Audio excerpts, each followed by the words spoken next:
Alors, parfait. Bon, bonjour à tout le monde, merci pour l'accueil. Hein. On est très content d'être là. Donc nous, on arrive de Marseille. Bon, on a fait un petit peu de train. On n'est pas venu en avion, déjà on précise, hein, ça c'est important. Et pour faire de jolies photos en mode sobriété énergétique, moi j'ai enlevé le blouson. C'est vraiment pour la photo, donc je ne sais pas si le photographe est là, mais on peut la faire vite. Et après, je remettrai le blouson. Bon, il est parti, c'est pas grave. Hein? Le pull à col royal, c'est ça. Non, c'est la sobriété. Nous aussi, chez nous, on attend un peu avant d'allumer le chauffage. Voilà, il est là. Parfait. Donc on est content de venir faire cette présentation donc, avec Laura Carmouze, qui est maître de conférence également chez nous à l'IMPGT, Aix-Marseille Université. Corinne Rochette, qui était là hier de l'Université Clermont-Ferrand, mais qui a dû repartir. Elle avait une obligation fédère sur Clermont-Ferrand, donc elle ne pouvait pas être là pour la présentation. Et le sujet qu'on va vous présenter, voilà, c'est un sujet qui traite de métropole également, mais qui traite surtout de la thématique de la santé et qui est un peu un sujet qu'on essaye d'explorer, de débroussailler. Donc c'est aussi plutôt un partage de certaines réflexions par rapport à un sujet qui est un peu à la frontière, on va dire, du monde académique et du monde des praticiens, parce que voilà, on a pas mal d'éléments de recherche, notamment sur la chaire attractivité. Et dans ces éléments-là, on a développé notamment des activités de formation. Ça, je vous montre ça, par exemple, ce qu'on a mis en œuvre. Là, c'est un cours, un MOOC qu'on a créé sur les thématiques d'attractivité et de marketing territorial. Donc ça a commencé lundi, c'est sur FunMOOC. Et également sur d'autres activités qui mettent en lien la recherche avec les autres activités de formation et de partenariat professionnel.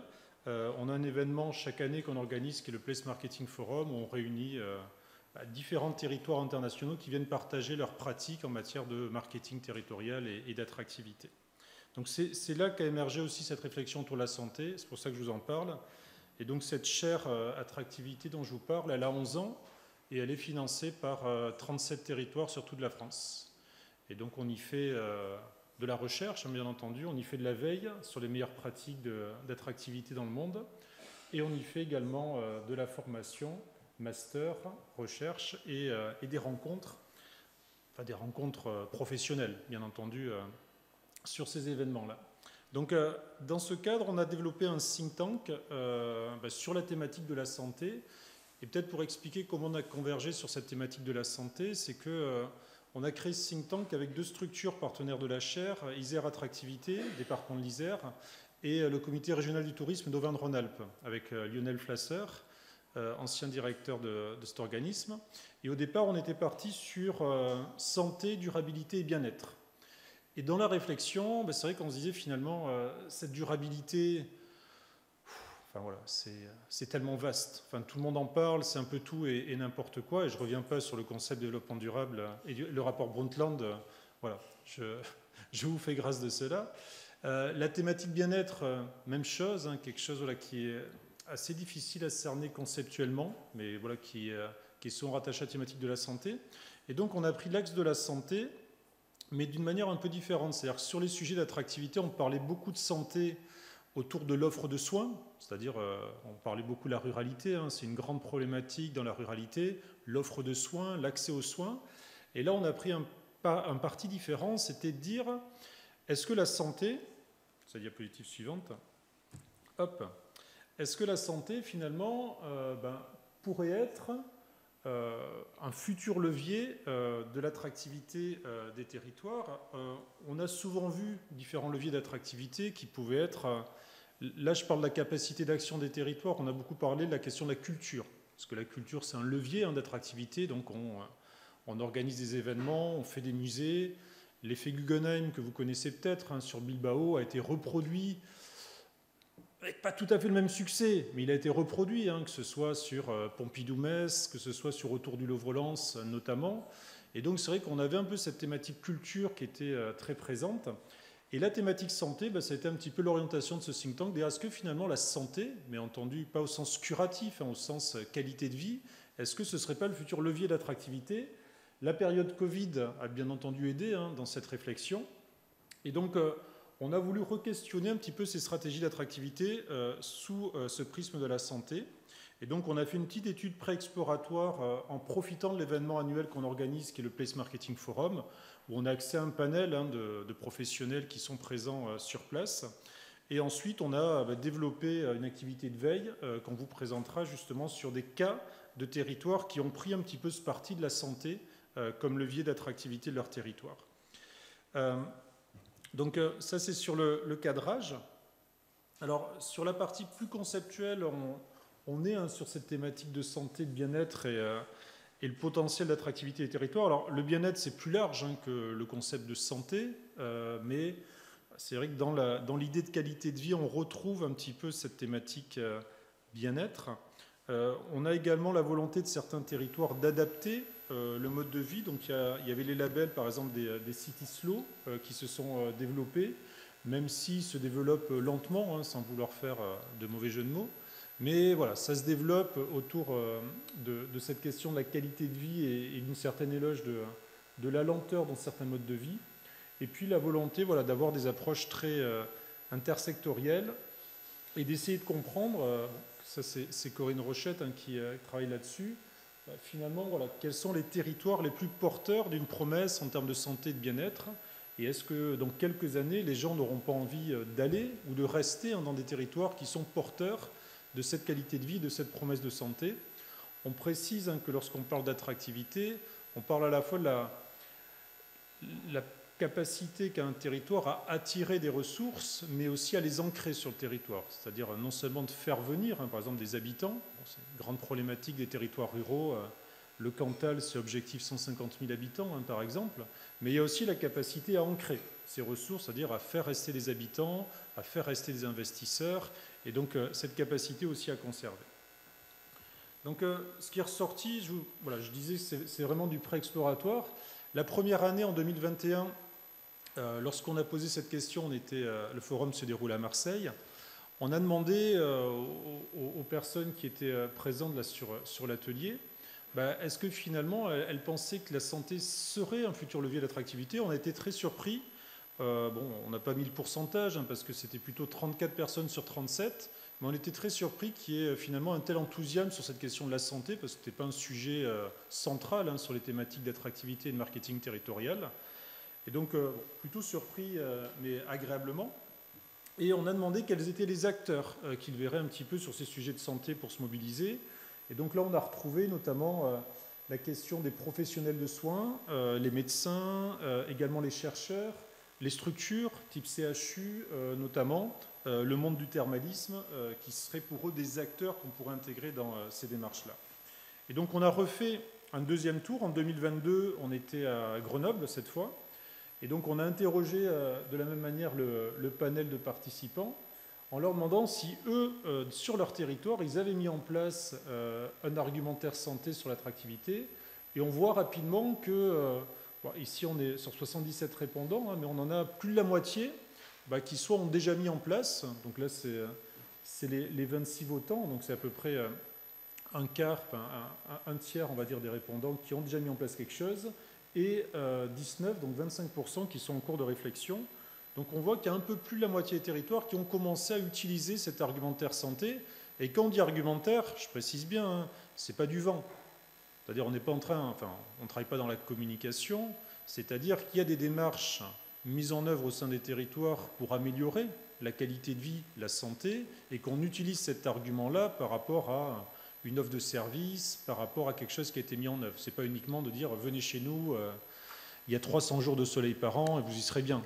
Voilà, toute référence à une ville existante ne serait que pure coïncidence. Donc ça a été un petit peu la confirmation sur l'année 2022 de l'intérêt croissant. C'est un peu une prise de température sur cette étude préexploratoire. Et donc on a demandé au territoire également quels étaient les critères qui pourraient influencer l'installation de personnes sur un territoire. Et donc on a retrouvé quand même beaucoup d'éléments en lien avec cette thématique de la qualité de vie.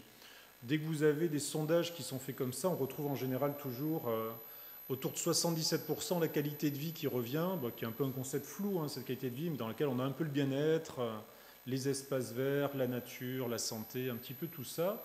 Bon, c'était quand même confirmé, c'est-à-dire que c'en est presque à se demander pourquoi on parle autant d'accessibilité, de la distance avec Paris, alors que les gens, au final, parlent que de qualité de vie. Mais quand vous parlez à des élus de sujets, ils disent ouais, on est trop loin de Paris, il n'y a pas le train, et l'avion, il est loin, et voilà. Et bon, finalement, il y a peut-être un décalage parfois entre les réflexions qu'ont les élus et les attentes qu'ont les habitants, mais c'est le rôle du marketing hein, que de faire apparaître ces différences-là. Et on est rentré un peu plus dans le détail en leur demandant d'allouer 100 points par rapport justement à ces principaux critères. C'est plutôt d'attractivité résidentielle.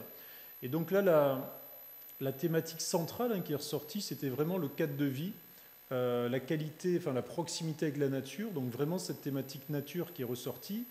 Et ce qui vient un petit peu sur la thématique santé, c'est le score très élevé de la qualité de l'air. Alors c'est vrai que ça nous a quand même surpris parce que ça arrive en deuxième. Alors c'est 86 répondants, on n'a pas vocation à dire que c'est représentatif de la population, mais c'est quand même un indicateur, c'est de dire qu'il y a quand même un enjeu important en termes de santé sur cette qualité de l'air. Le cadre de vie, la proximité avec la nature, bon, vous voyez que les infrastructures arrivent quand même très loin de ces sujets.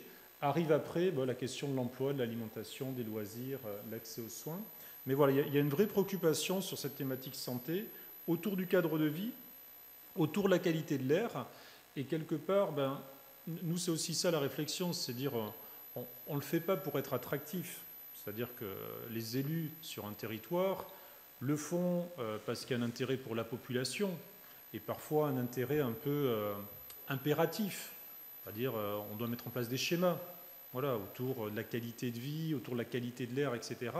Mais dans notre réflexion, c'est dire, voilà, est-ce que ces éléments-là, sur lesquels les territoires font beaucoup d'efforts, et peut-être de plus en plus, ce n'est pas aussi un autre élément qui pourrait être utilisé dans un autre argumentaire autour de cette thématique de l'attractivité pour des habitants, pour des étudiants, pour des entreprises, hein, également pour des activités touristiques ou ce qu'on appelle tourisme d'affaires, c'est-à-dire organisation d'événements. Donc voilà un petit peu l'objet des réflexions pré-exploratoires. Et puis on a identifié, ça c'est Laura qui va vous présenter, quelques cas intéressants de territoires qui ont déjà pris un petit peu ce parti de la santé comme levier d'attractivité. Oui, donc pour rebondir sur ce que disait Christophe, c'est des cas qui ont été identifiés par notamment l'équipe de veille qui est associée. Je préfère d'habitude être un peu mobile, du coup c'est pour ça que je ne m'étais pas mise là, mais c'est pas grave. Du coup, voilà, des deux cas qu'on a essayé d'identifier, notamment grâce à la structure de veille qui est là et qui appuie les recherches. Merci monsieur. Autour de la chaire attractivité, nouveau marketing territorial. Donc il y avait ce cas qu'on a décidé de vous présenter de la ville de Gand. C'est donc, j'avais pris quelques petites notes, 250 000 habitants, 560 000 habitants sur l'ensemble de l'aire urbaine. Et Gand a décidé de se positionner sur une stratégie d'alimentation durable, soutenable, à partir du concept que vous devez tous connaître en santé, One Health, sur justement une perspective écosystémique avec une qualité de vie de manière plus globale avec l'environnement dans lequel évoluent les personnes. Donc cette stratégie à atteindre pour 2050, ils l'ont mise en place avec des objectifs très précis, des actions et d'ores et déjà plusieurs résultats. C'est pour ça qu'on a choisi de présenter notamment ce cas. Donc parmi les objectifs, il y a bien évidemment favoriser les circuits courts, l'approvisionnement en alimentation durable, avec des perspectives sur le climat, et lutter contre le gaspillage alimentaire, et un positionnement fort sur l'alimentation végane. Donc au niveau des actions, il y a les Thursday Veggie Day, ça a été mis en place en 2009, et on a donc tous les jeudis dans les restaurants et les écoles une offre uniquement végane pour toute cette aire urbaine. Ensuite, plus concrètement, il y avait des promotions et des alternatives aussi avec des formations pour les restaurateurs et aussi au niveau des écoles, des collèges, comment on cuisine ces plats-là. Il y avait le Free Fruit Picking, c'est une carte mentale où ils ont recensé une carte interactive où ils ont recensé tous les arbres fruitiers qui sont sur l'aire urbaine, et il y a une possibilité d'aller cueillir ces fruits et de s'alimenter comme ça au fur et à mesure d'une promenade. Ensuite, il y a aussi une plateforme de circuit court B2B qui a été mise en place pour favoriser les interactions et justement ancrer les ressources et la dynamique d'approvisionnement local. Et 10 hectares de terres cultivables qui ont été mises à disposition par la ville également. L'initiative Food Saver que vous voyez, c'est 180 000 € et c'est une plateforme logistique de collecte et de redistribution des surplus alimentaires qui favorise l'emploi de chômeurs également de longue durée. Donc on est bien sur effectivement la perspective alimentaire, mais aussi sociale, environnementale, etc.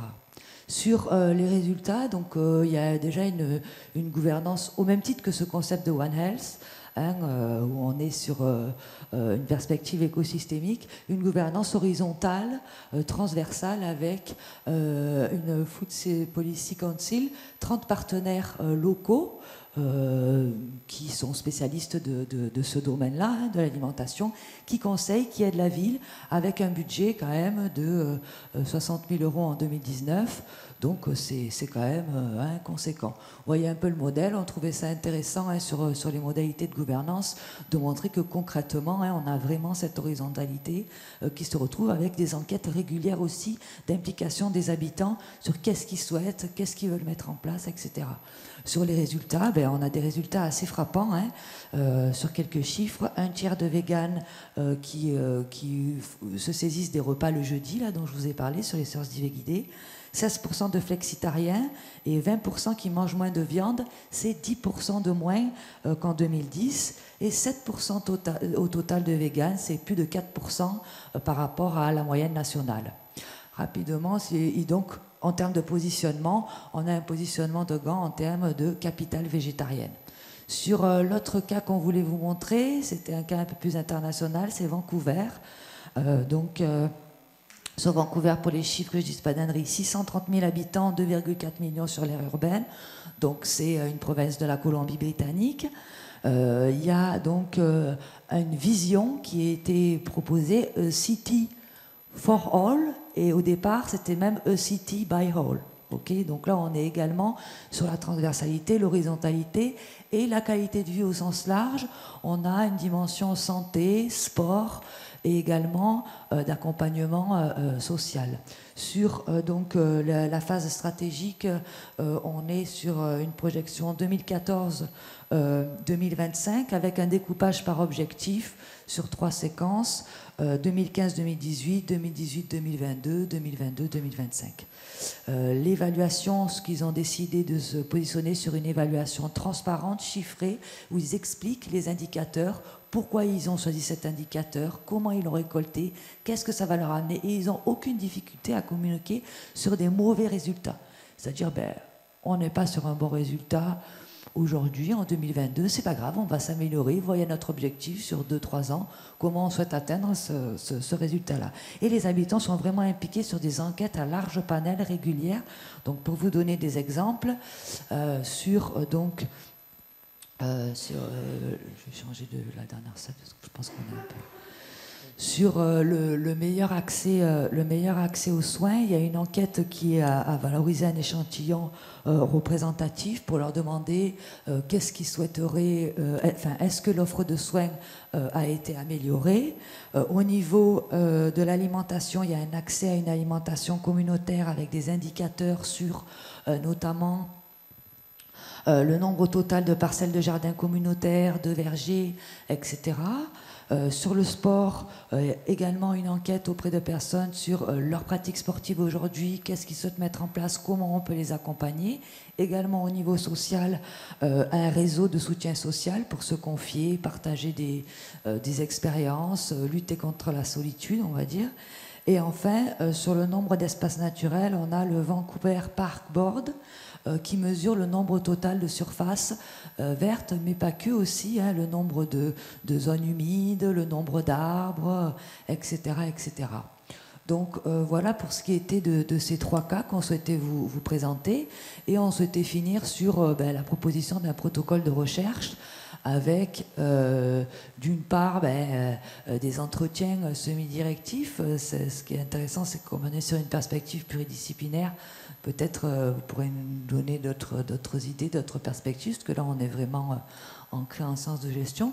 Donc sur des entretiens semi-directifs pour un peu voir ce que pensent les élus et les managers, du côté, on va dire, réflexion stratégique sur ces éléments-là, même si voilà, on a eu quand même confirmation qu'il y avait déjà un fort engouement et un travail de fond qui est réalisé sur ces sujets. Et de notre côté, on a d'ores et déjà lancé un questionnaire, une étude image-terre qu'on réalise tous les 2 ans sur un échantillon représentatif de la population française, où on a distingué 2 questions plus orientées hein, sur les domaines de la santé. Je ne sais plus comment c'était formulé, mais voilà. On pose une question dans l'enquête pour savoir si on fait l'enquête sur 36 territoires, là, qui sont les territoires partenaires de la chaire, pour savoir est-ce que les gens perçoivent ce territoire comme un lieu qui produit de la qualité de vie et un territoire où on vit en bonne santé. En fait, je crois que la question c'est ça. On va dire là, est-ce que l'Aveyron est un territoire où on vit en bonne santé? Bah oui, bien entendu.